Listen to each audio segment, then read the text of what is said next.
Je vous présente une vidéo qui traite du règlement européen CLP et plus particulièrement nous mettrons en évidence les informations utiles à l'enseignant et au préparateur au laboratoire de biotechnologie. Vous aurez besoin du document extrait du CLP et la durée de cette vidéo est estimée environ à 15 minutes. CLP signifie Classification, Labeling and Packaging, autrement dit classification, étiquetage et emballage. Ce système européen est entré en vigueur le 20 janvier 2009 et il est applicable en totalité, c'est-à-dire pour les substances et les mélanges, depuis le 1er juin 2015. Son application correspond à une application partielle du système général harmonisé que nous venons de voir, qui est le système international. Pour afficher le CLP et ses rectificatifs successifs, vous pouvez taper le lien court suivant. Mais vous allez voir qu'on tombe sur une série de documents très lourds, très gros, très volumineux et qu'il est très difficile de lire. Voilà pourquoi je vous ai préparé un extrait plus simplifié. Le système général harmonisé ou SGH est un système international qui est élaboré par l'ONU et dont le but est d'harmoniser d'une part les règles de classification, d'autre part les règles de communication sur les dangers, autrement dit étiquettes et fiches de données de sécurité. Son objectif est de créer un système unique à l'échelle mondiale.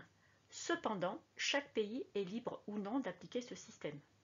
D'ailleurs, l'Europe a établi le CLP à partir du SGH et en reprenant certaines dispositions, mais il est en règle générale plus exigeant globalement que le SGH. Le CLP distingue clairement la notion de substance et de mélange. Une substance est un élément chimique et ses composés, à l'état naturel ou bien obtenu par un processus de fabrication. Un mélange, c'est un mélange justement de plusieurs substances.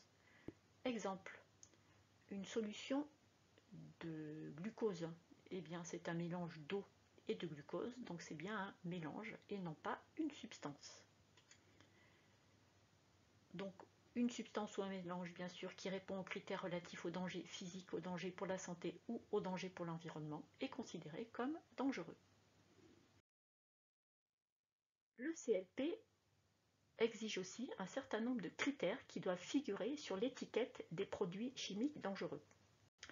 Donc d'une part, une étiquette doit contenir l'identité du fournisseur. Elle doit contenir les identificateurs du produit, c'est-à-dire essentiellement son nom. Les pictogrammes de danger, bien sûr, la mention d'avertissement. Cette mention d'avertissement est danger, c'est le niveau le plus élevé, ou bien attention, ou bien aucune mention d'avertissement. Les mentions de danger, ce sont les phrases H, puis des conseils de prudence qu'on appelle phrases P, et enfin des informations supplémentaires qui peuvent apparaître sous la forme de phrases EUH. Ici, que ce soit les mentions de danger H, les conseils de prudence P ou les informations supplémentaires EUH sont données en toutes lettres. Parfois, elles sont simplement symbolisées par la lettre et son numéro. Comment est établie une étiquette? Le CLP classe les dangers en 3 groupes. D'une part, les dangers physiques. Donc, ils sont représentés par un ensemble de 5 pictogrammes. D'autre part, les dangers pour la santé. Ils sont aussi représentés par un ensemble de 5 pictogrammes et on voit que le symbole corrosif est commun aux dangers physiques et aux dangers pour la santé. Enfin, les dangers pour l'environnement et ils sont représentés par un seul pictogramme, celui sur l'environnement. 16 classes définissent le danger physique et nous nous intéressons surtout à la classe des liquides inflammables et des matières corrosives pour les métaux. Pour le groupe de danger sur la santé, il y a 10 classes dans le CLP.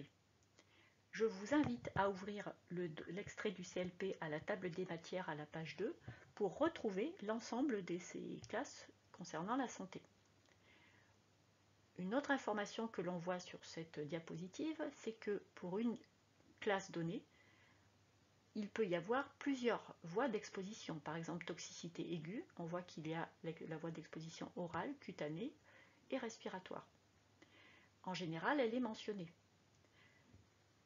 Pour certaines classes, par exemple cancérogénicité, la voie d'exposition n'est pas forcément mentionnée. Et dans ce cas, il faut prendre en compte toutes les voies d'exposition.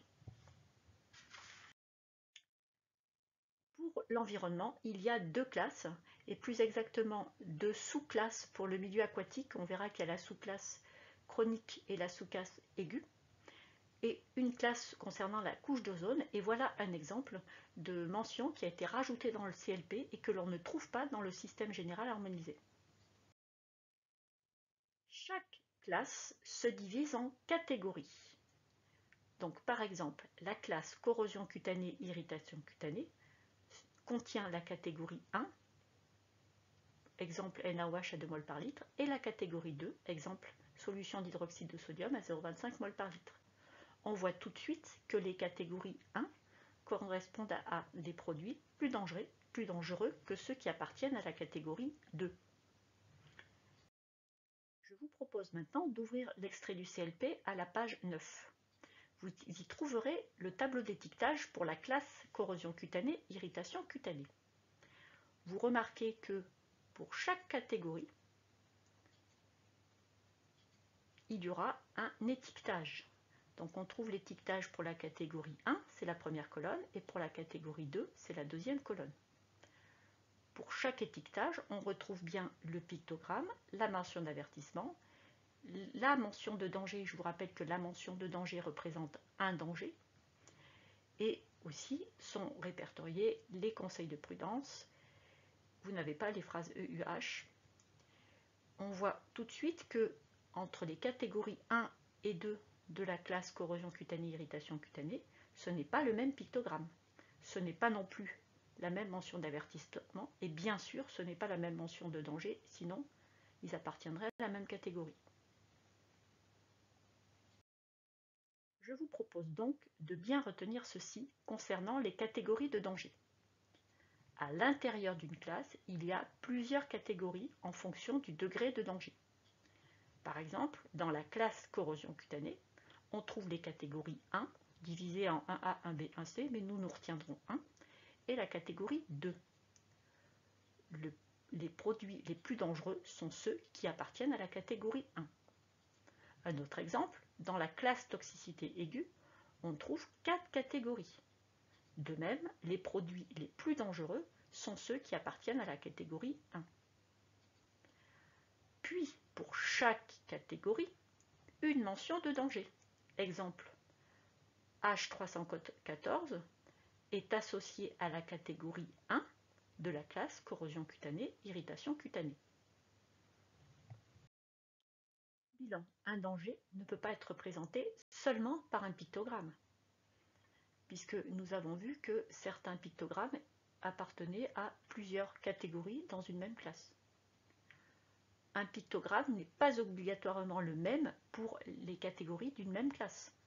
Nous avons vu cela dans la classe corrosion cutanée, irritation cutanée. Une catégorie à l'intérieur d'une classe correspond à un danger, donc à une phrase H. Enfin, une substance ou un mélange peut être associé à plusieurs dangers. C'est le cas de l'étiquette qui s'affiche ici. On voit que pour le réactif de Bradford de chez Sigma, 4 dangers sont mentionnés.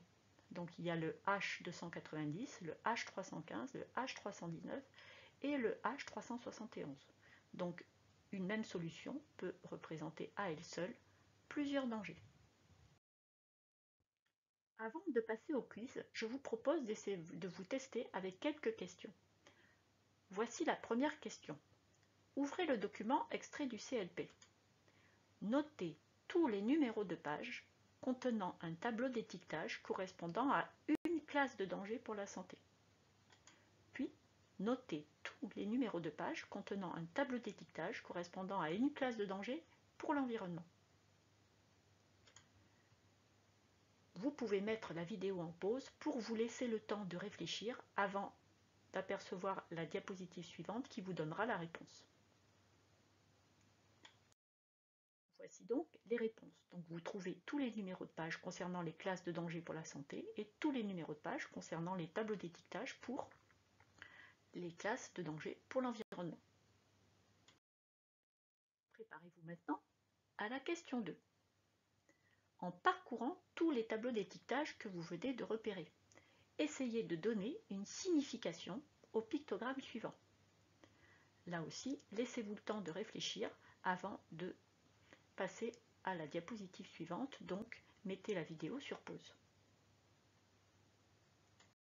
Voici les réponses. Il n'y a pas de signification précise pour le pictogramme point d'exclamation, car on le retrouve dans de très nombreuses classes. En général, il est utilisé dans la dernière catégorie de la classe, donc il est réservé aux produits les moins dangereux. Dernière question de ce pré-test. Je vous propose de relever dans l'extrait du CLP l'étiquetage d'une solution appartenant à la classe toxicité aiguë orale catégorie 4. De même, vous relèverez l'étiquette d'une solution qui correspond à la classe corrosion cutanée catégorie 1. Puis, avec ces deux étiquetages, vous essaierez de proposer un étiquetage pour une solution qui serait à la fois toxicité aiguë catégorie 4 et corrosion cutanée catégorie 1. Prenez le temps de réfléchir, mettez la vidéo sur pause avant que la réponse n'apparaisse. Voici les réponses.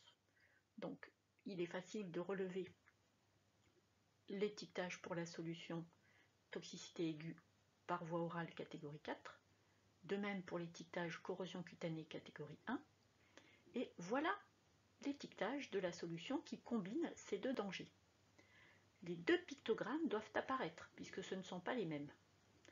La mention d'avertissement, on avait attention d'un côté et danger de l'autre. Eh bien, c'est danger qui prime. En revanche, il faut faire figurer les deux phrases H puisque, bien sûr, elles ne symbolisent pas du tout le même danger. Voilà, c'est la fin de la vidéo et vous pouvez passer au quiz si vous êtes prêts.